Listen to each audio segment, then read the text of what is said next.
মাম্মাম, আমি তোমাকে বলছি খারাপ কিচ্ছু হবে না মাম্মা, একটু নিজেকে শান্ত করো। আমি তোমাকে বলছি কিছু খারাপ হবে না, সব ঠিক হয়ে যাবে, আমরা আছি তো।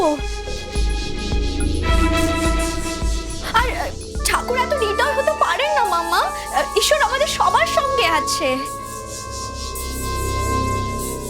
রেশমি, কি হচ্ছে নাকি? আমি তোমাকে একটু আগে তো বুঝিয়ে গেলাম, তুমি এই কথাগুলো কেন বলছো এখন? তুমি কোথাও কোথাও ওনাকে সামলাবে, তুমি এই কথাগুলো বলছো? আমি কি বলছি? প্লিজ। দেখুন, আপাতত ব্লাড রিপোর্ট যেটা পাওয়া গেছে তাতে ইনফেকশন রয়েছে, এছাড়া প্লেটলেট কাউন্টটা অনেকটা কমে গেছে। না না, কি করতে হবে আপনি আমাদেরকে বলুন জাস্ট। আপাতত ওই পেশেন্টের প্লেটলেট যেটা ঘাটতি আছে সেটা পূরণ করতে হবে। আমি দেব। হ্যাঁ, তোমার আর পেশেন্টের তো ব্লাড গ্রুপ সেম, কিছুদিন আগেই তো রক্ত দিতে হলো। ডক্টর, যা যা করার আমি সবটা করব, আমার শরীর থেকে সবকিছু নিয়ে নিন, কিন্তু অঙ্কুশ আঙ্কেলকে প্লিজ বাঁচান। যে মানুষটা আমার প্রাণ বাঁচিয়েছে, আমি এতদিনে পিতৃঋণ শোধ করার একটা সুযোগ পেয়েছি, আমি এই সুযোগটা ছাড়বো না। ডক্টর প্লিজ কিছু করুন, আমি দেব। সিস্টার, ওনাকে নিয়ে যাও, ওনার ব্লাড টেস্ট করতে হবে, আর প্রিকশন যা যা আছে সব রেডি করবো। Okay sir. আমি যাচ্ছি, তুমি মাম্মামদের একটু দেখো। চলুন চলুন চলুন। ডাক্তারবাবু দেখুন, চাইলে কিন্তু আমরা এখানে যারা আছি সবাই রক্ত দিতে পারি। না না না, এই মুহূর্তে প্রয়োজন হবে না, আমাদের যতটুকু যা প্রয়োজন ততটুকুই। অবুধ ভাই, ডাক্তারবাবু, অঙ্কুশ কি কথা বলতে পারছে? ওর কি জ্ঞান ফিরেছে? আমাকে একটু বলুন না, ওর কি কন্ডিশন? দেখুন, এই মুহূর্তে কিছু বলা যাবে না, আমাদের ধৈর্য ধরতেই হবে। আর এটুকু বলতে পারি, আমরা আমাদের বেস্টটুকু দিচ্ছি। আপনার মেয়ে জামাই তো ডক্টর, ওরা নিশ্চয়ই ব্যাপারটা বুঝবে, বাকিটা ঈশ্বরের হাত। ডোন্ট ওয়ারি, আমরা দেখছি। আমি না আর পারছি না। বৌদি শান্ত হও। দেখো, আমাদের এই সময় এরকম ভেঙে পড়লে কিন্তু চলবে না। তোমার তোমার শক্ত হতে হবে বৌদি। দেখো, তুমি তো কত স্ট্রং, তুমি জীবনে কত হার্ডলস পেরিয়ে এসছো সেটা তো আমরা শুনেছি, জানি তো।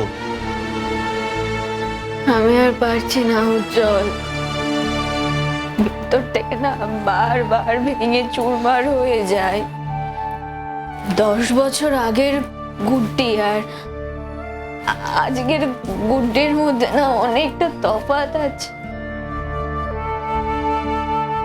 সেই গুড্ডি আর এই গুড্ডি এক নয়, মেন্টালি অনেক বেশি স্ট্রং ছিলাম। মনে আর কোনো জোর নেই। আমার অবস্থা কেমন হয়েছে জানো?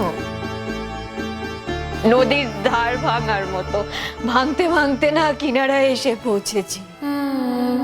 কেউ তো কখনো গাছ লাগায়নি যাতে ভেঙে না যায়।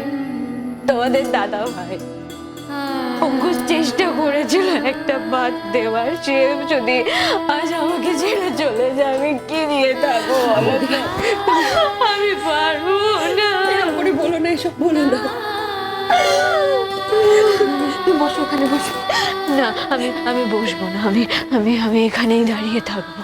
হ্যাঁ সিস্টার। রেশমি ম্যাডামের প্লেটের নেওয়া যাবে। কেন?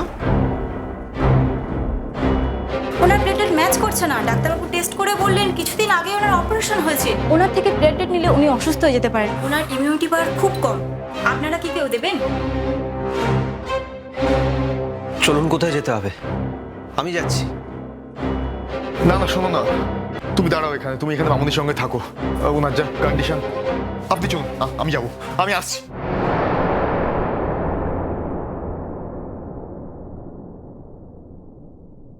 মাম্মাম আমার থেকে নিতে পারলো না ব্লাড, যেহেতু কদিন আগে অপারেশন হয়েছে আর ইমিউনিটি পাওয়ার কম আছে সেই জন্য। তবে ঋতুরাজেরটা মনে হয় ম্যাচ করে গেছে। আঙ্কেল ঠিক হয়ে যাবে, তোমরা কেউ চিন্তা করো না, আঙ্কেল খুব তাড়াতাড়ি ঠিক হয়ে যাবে। স্যার এখানে বসুন।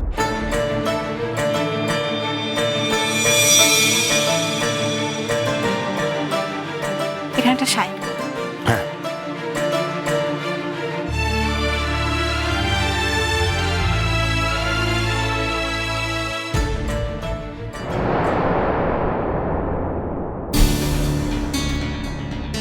Excuse me madam, Yes, sir. How can I help you? বলছিলাম যে আমাদের পেশেন্ট ভর্তি হয়েছে কিন্তু কোনো ইনফরমেশন পাচ্ছি না। মানে কেবিন থেকে না কেউ বাইরে আসছে না কেবিনের ভেতর যাচ্ছে, যদি একটু কাইন্ডলি দেখেন কি অবস্থা। Yes, sir. Sure জানাচ্ছি। একটু দেখুন না প্লিজ।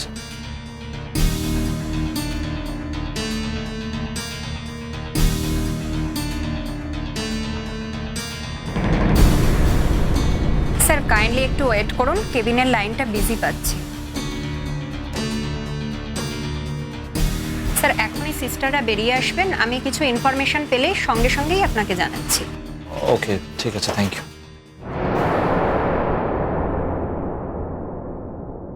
এই উজ্জ্বল কি বললো? হ্যাঁ, আমি কথা বলেছি বৌদি, ওরা চেষ্টা করছেন, যদি কোনো খবর পায় নিশ্চয়ই জানাবেন।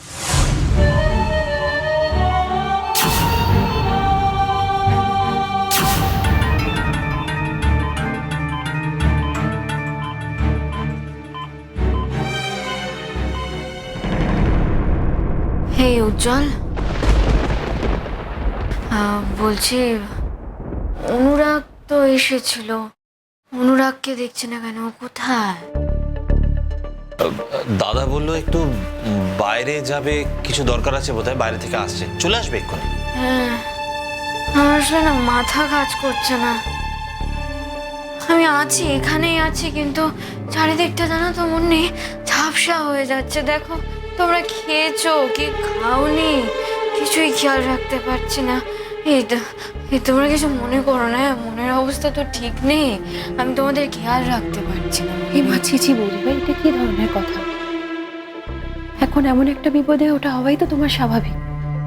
তুমি এত ভেবো না তো, সব ঠিক আছে। আর তোমাকে এত ফর্মালিটি করতে হবে না।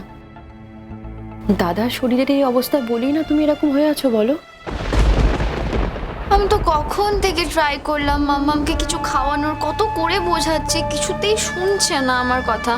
না না, আমি জানি না শোনাটাই স্বাভাবিক, এরকম মনের অবস্থায় শান্ত রাখতে পারে নাকি নিজেকে। তবু ভালো মাম্মাম, তুমি এখন একটু হলেও ঠিক আছো। তোমাকে ওরকম ভাবে দেখে না আমারই খুব খারাপ লাগছিল। আসলে কি বলো তো রেশমি, বৌদি ভাই বড়দা ভাইকে ভীষণ ভালোবাসে, আর এই ভালোবাসার জন্যই বৌদি ভাই এত কষ্ট পাচ্ছে।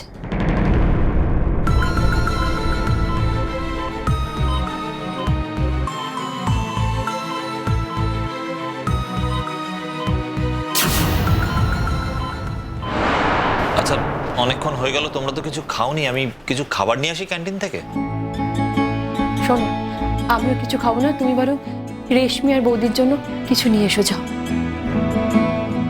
না, বললাম তো আমি খাবো না, আমি এই অবস্থায় খেতে পারবো না। একটু সুস্থ হয়ে যাক মানুষটা, আমি তারপর দেখবো কি খাওয়া যায়। আমি এখন খেতে পারবো না মুন্নি। মাম্মা কি করছো বলো তো? এভাবে না খাওয়া দাওয়া করে থাকলে তো তোমার শরীরটা খারাপ হয়ে যাবে, অসুস্থ হয়ে পড়বে তুমি। তুই খা না রে মা, একটু জানা। এভাবে দেখেছো মেয়েটাও আমার সাথে সাথে না খেয়ে থাকবে, এমন করিস না, দেখ শরীরটা খারাপ হবে। যা গিয়ে খেয়ে আয়। উজ্জ্বল। হ্যাঁ বৌদি, আমি তো যেতেই চাইছি। না, আমি কোথাও যাব না, আমার মাম্মাম খাবে না, আমি খেয়ে নেবো। অদ্ভুত ব্যাপার তো, তুমি যতক্ষণ না খাবে আমিও ততক্ষণ খাবো না।